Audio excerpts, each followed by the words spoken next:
আমরা ছাদের উপরে আসলাম, গরমে কারেন্ট নাই, তাই রুম থেকে বাইরে চলে আসলাম। রুমের ভিতরে গরম, আজকে অনেক গরম পড়তেছিল, তাই ইরফান আর আমি ঘুরতে আসছি ছাদের উপরে। ছাদের উপরেও বাতাস নাই। ইরফান গরমে, হ্যাঁ বাবা গরমে আজকে ইরফান ঘুমাইতেও পারে না দুপুরবেলা।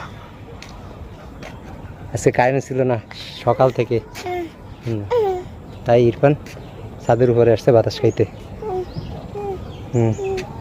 বাবা তুমি ছাদের উপরে বাতাস খাইতে আইছো? না, কি নেবা? ইরফান কি যেন নিবে, ও কান্না করতেছে। বাবা তুমি কি নিবা? হ্যাঁ, এই ট্যাঙ্কির উপরে হাত দিবা। বাবা ইরফান ট্যাঙ্কির উপরে টানাটানি করতেছে। বাবা ইরফানের ভালো লাগতেছে না, গরম লাগতেছে, প্রচুর পরিমাণে গরম আজকে।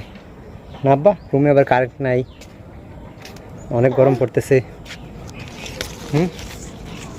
আব্বা এগুলো কি গাছ বাবা? বেশি লকট গাছ বাবা না জামরুল গাছ? ভীষণ জামরুল গাছের পাতা ছিঁড়তেছে।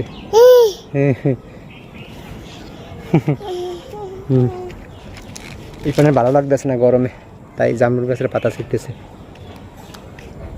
বাবা এখানে গরমে ভালো লাগতেছে না। হ্যাঁ, তো সবাই ভালো থাকেন। কারেন্ট চলে আসছে, আমরা রুমের ভিতরে যাচ্ছি। আল্লাহ হাফেজ।